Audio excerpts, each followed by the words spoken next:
Does this mean pump prices are just going higher? No, I don't think it means that they're going dramatically higher. I think we're looking at a summer range between $2.80 and $3.10. If not for this meeting and if not for this response in crude oil, and by the way, domestic crude oil today was up by as much as $6 or $7 a barrel in the Permian Basin from Tuesday. If not for that, we would have seen gasoline prices drop probably 10 or 20 cents in the next 30 days. This keeps the prices high for the driving season. And listen, that's, we're talking now pretty big increase over last year. The average we're showing there, just about $2.87 a gallon. A year ago, it was $2.28, Tom. I guess it's a good thing the economy's pretty strong, but how much higher can gasoline prices go?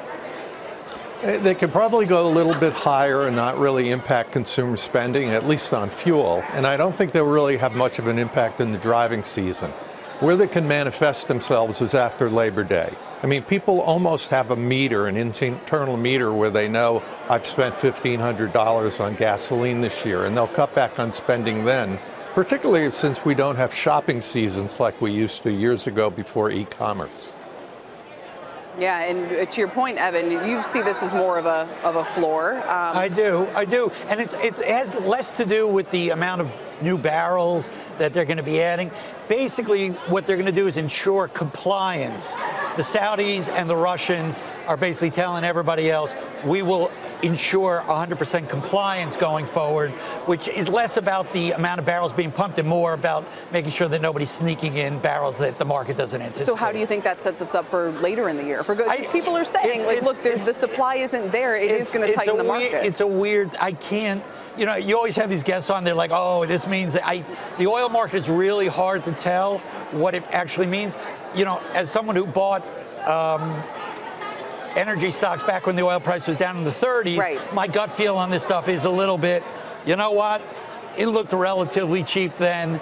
Now it probably looks, it's much harder to call. And interestingly, the stock prices have not risen the way the oil prices fluctuated. I mean, oil shares are up much less on a percentage basis than the actual price of oil. Any insight on that, Tom? Yeah, I would agree with that. I mean, the oil markets and the equities prices, particularly for big oils, are reflecting much lower crude oil prices.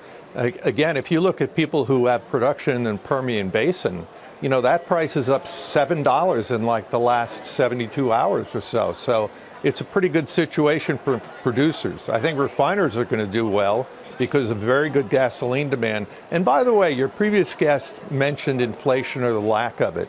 I think we're going to see a lot of inflation later this year, not in gasoline, but in diesel and jet fuel. And that's going to continue through 2019.